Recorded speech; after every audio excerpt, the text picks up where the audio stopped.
안녕하세요.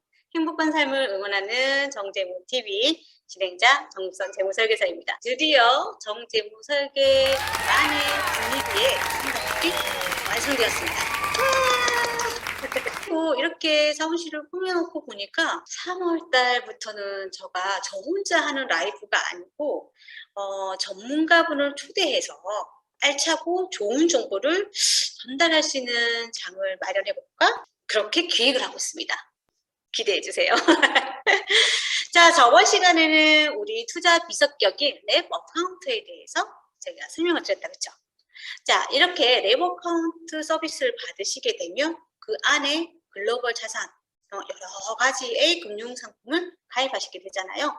그리고 요즘 최근에는 개인적으로도 해외 주식이나 해외 ETF를 가입을 하십니다. 다양한 금융 상품별로 세금이 다르게 부과되는 거 알고 계십니까? 부과되는 세금이 어떤 건지 잘 알고 그리고 이거를 잘 활용하면요 절세 효과를 누릴 수 있다고 합니다. 그래서 오늘은 금융소득세에 대해서 알아보고 알면 도움되는 절세 방법에 대해서 안내해 드리는 시간을 마련했습니다. 특히나 금융소득이 2천만 원 되신 분들 같은 경우에는 금융소득 종합과세자이시잖아요. 자, 이런 분들은 이 영상 놓치지 말고 다들 보셨으면 좋겠어요.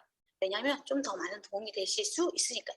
자, 그럼 지금부터 시작합니다. 금융상품에 발생하는 소득은 이자소득과 배당소득이 있죠. 이렇게 이자소득하고 배당소득을 딱 합쳐놓은 것이 뭐다? 금융소득이라고 합니다. 예금이나 적금이나 채권이나 CMA 같이 1차 시간이 쭉 지나면 이자가 딱 생기는 그런 형태의 금융상품은요. 이자 소득세가 부과됩니다. 회사를 보유하고 있으면 그 회사가 배당을 줄 때가 있습니다. 자, 이렇게 배당금을 지급받거나 혹은 펀드와 같은 투자 신탁에 만약에 발생하는 소득, 즉 수익을 분배하는 형태의 성격을 가진 경우에는 배당 소득세가 부과됩니다. 그리고 우리 연말에 세액공제 받으려고 가입하신 연금저축, 이 상품은 연금으로 내가 만약에 수령한다 그러면 연금소득세, 중도에 해지를 한다거나 혹은 일시금으로 받는다 이러면 기타 소득세가 부과됩니다. 이 소득은 처음에 금융기관에서요 원천 징수해요.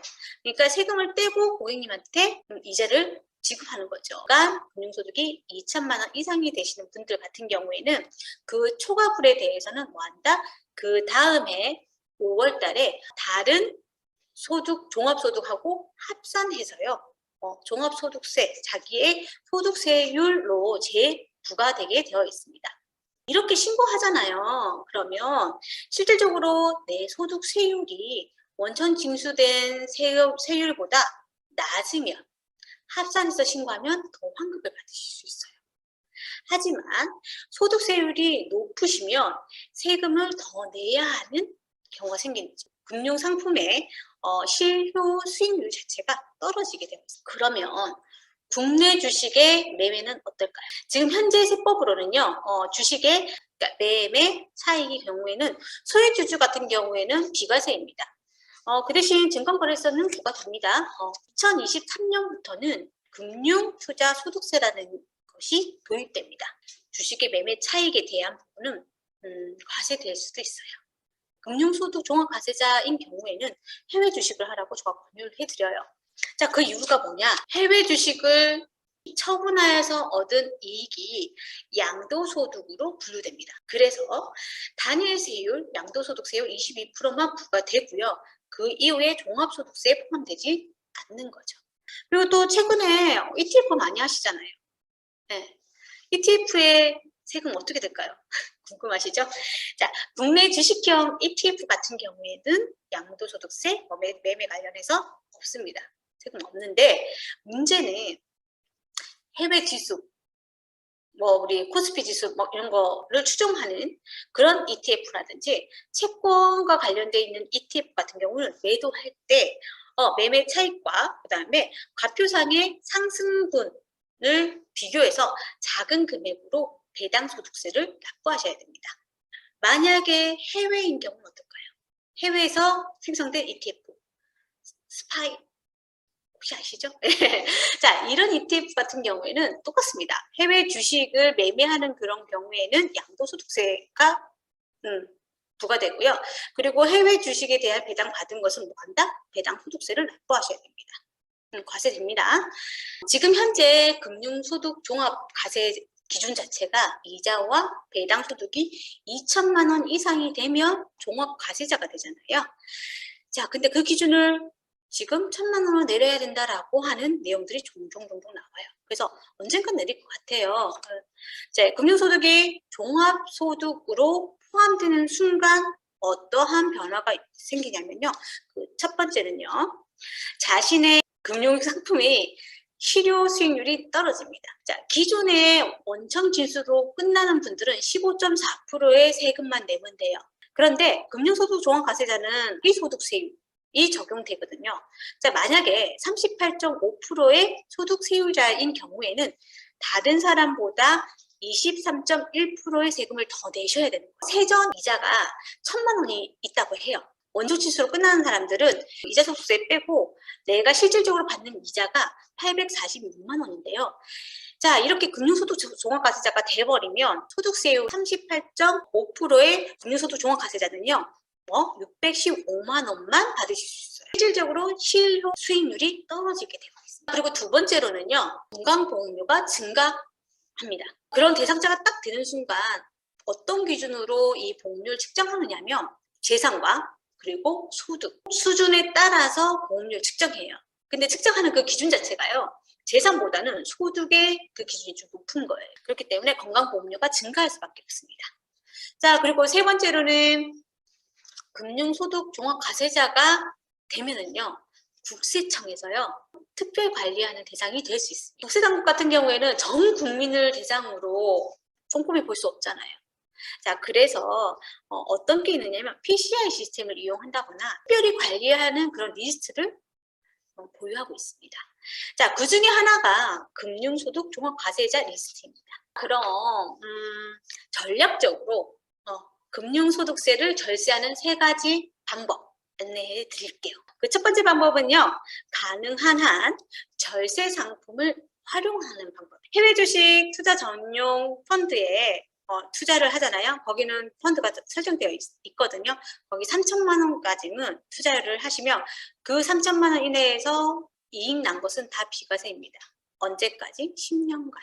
이 해당 펀드 계좌를 보유하고 계신 분이라면 2027년도까지 꼭 잘 활용하셨으면 좋겠다는 게 저희 생각이고요.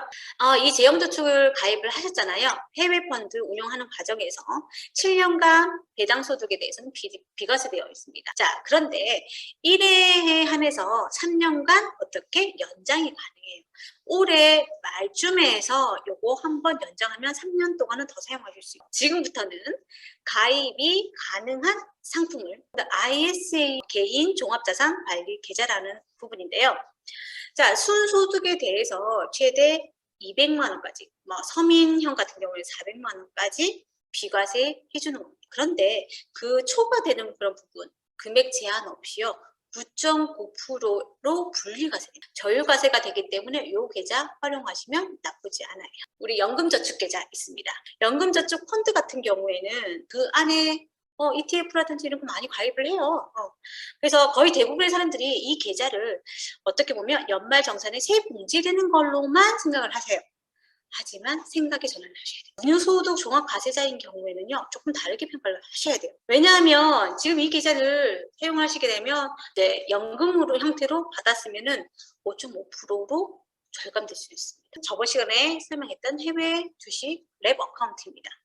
자, 해외 주식에 직접 투자를 하는데요. 직접 투자를 해도 해외 펀드 같은 경우는 배당소득세가 부과되잖아요. 근데 얘는 그렇지는 않아요. 랩 어카운트 같은 경우에는 해외 주식에 투자되면 양도소득 분류과세되기 때문에 종합소득세에서는 배제되어 있습니다. 마지막으로 변액연금, 변액부유의 보험 상품입니다. 저축성 보험이 10년간 보유를 하시게 되면 비과세 되는 건 다 아시잖아요. 그 안에서 투자되는 해외 주식까지도 비과세입니다. 저축성 보험은 비과세 요건이 점점 까다로워지고 비과세되는 상품이 있으면 되도록이면 빨리 계좌를 트시라고 권유드려요. 만약에 없으시다라고 하면. 왜냐하면 우리나라도 선진국이 되고 복지국가가 될 거예요. 그럼 되면 될수록 어떻게 된다? 세금은 부과를 많이 됩니다. 세금을 부과 많이 하는데 제일 먼저 손쉽게 변경할 수 있는 부분이 이 비과세 요건이에요. 전략적 금융소득 절세하는 방법 그 두 번째 금융소득 종합과세 대상자는요. 동일한 매매 차익이 생기는 경우에는요. 해외 주식을 직접 투자하는 것이 해외 펀드에서 수익을 내는 것보다는 세금을 아낄 수 있습니다. 자, 예를 들어 볼게요. 사업소득으로 1억 원의 고객이 있다고 칠게요. 이분께서 예금으로 2천만 원 이자 소득이 있어요. 자, 2천만 원 있으니까 뭐다? 금융소득 종합과세자인 거죠. 자, 해외 펀드 투자해가지고 5천만 원의 배당 소득을 얻었어요. 얻었는데 이 5천만 원을 세금을 딱 하잖아요. 그러면 본인의 소득세율 38.5%의 세율이 적용받겠죠. 그러면 1925만 원에 뭐다? 세금을 내셔야 합니다. 금융소득세를. 자, 그런데 해외 주식에 직접 투자해서 5천만 원 이익을 남기셨다. 라고 했을 경우에는 양도소득세 22%를 적용받아서요. 1,045만 원의 양도세만 내면 끝납니다. 자, 결국 해외 펀드에 투자하는 것보다는요. 어떻게? 880만 원의 세금이 절약되는 거죠. 자, 그래서 소득이 많아서 높은 세율이 적용되시는 분이시라고 하면 원천 징수된 세금 이외에 추가적인 세금이 발생한 가능성이 높죠. 이럴 경우에는 해외 주식에 직접 투자해서 양도소득세율로 단일세율로 과세해서 추가적인 세금이 없게끔 만드는 것이 절세 포인트입니다. 그리고 세 번째, 주식 투자를 하다 보면 어쩔 수 없이 손절매라는 걸 할 수밖에 없는 상태가 생깁니다. 자, 이때 해외 주식에 이익 난 게 있잖아요. 그럼 그거를 실현시키는 거예요.